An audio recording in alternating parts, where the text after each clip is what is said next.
Paz seja convosco. Atos dos Apóstolos, hoje capítulo 19 e capítulo de número 20. Aqui no capítulo de número 19 nós temos terceira viagem missionária de Paulo.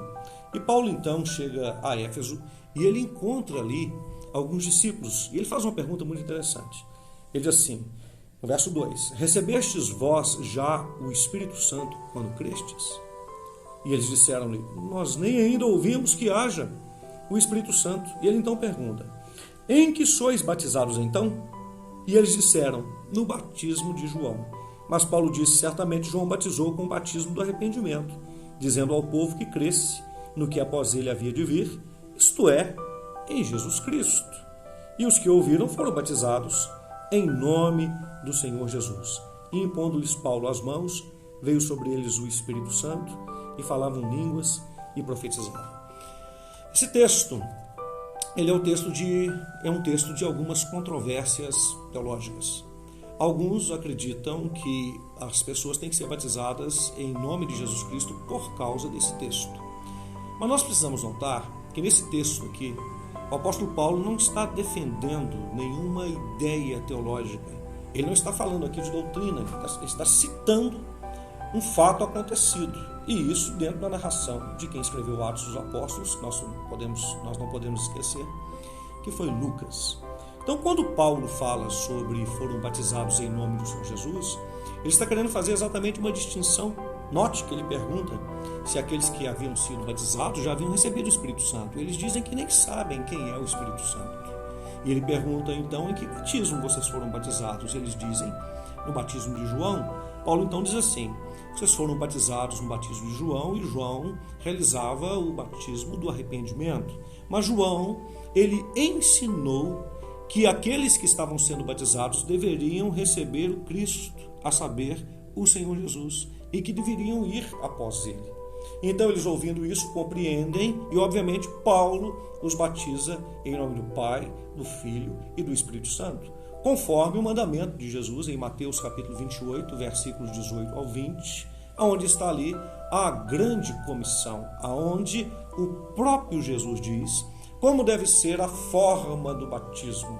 O próprio Jesus, ele ensina a respeito desse assunto, ele encerra a doutrina, até porque, eu lhes pergunto, será que alguém em sã consciência poderia ensinar um ensinamento falando em nome de Jesus, aprovado por Jesus, porque foi Jesus quem apareceu para Paulo no caminho, para Damasco, a experiência que ele teve com Jesus?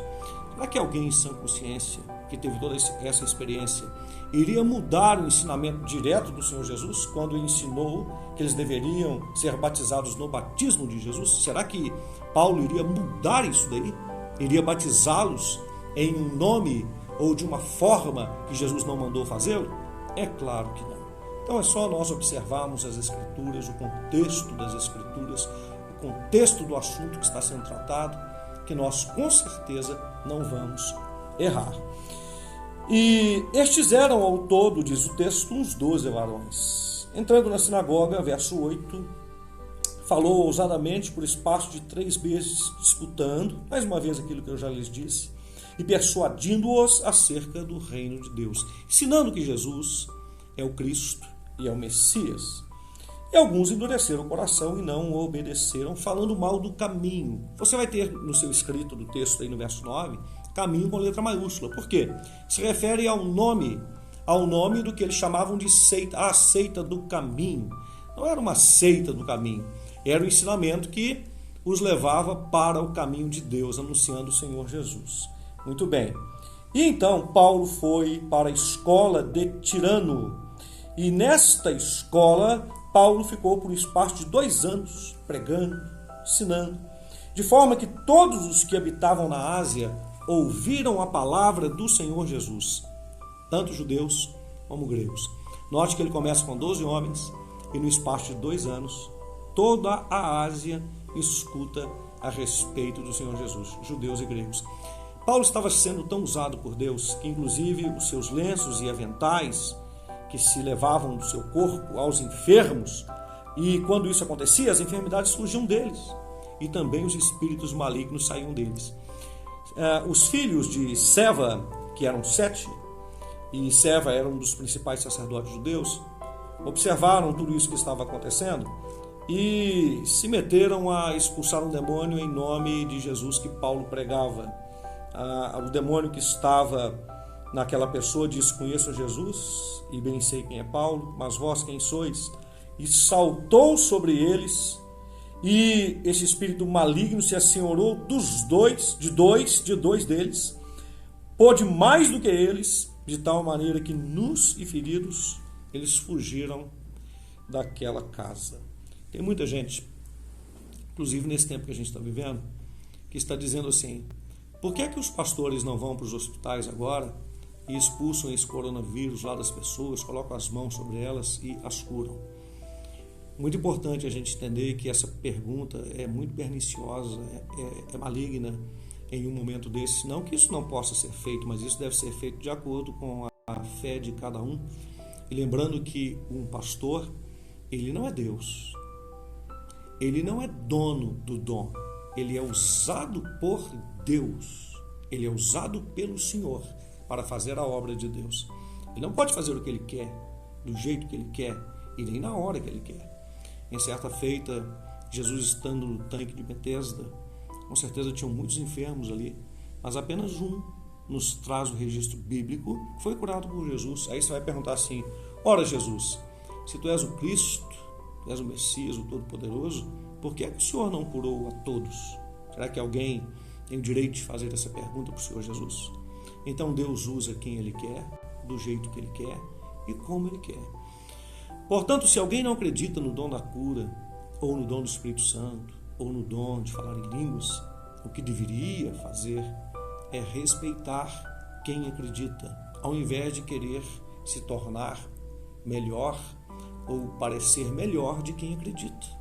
Então, quem acredita deve respeitar quem não acredita, e quem não acredita também precisa respeitar quem crê.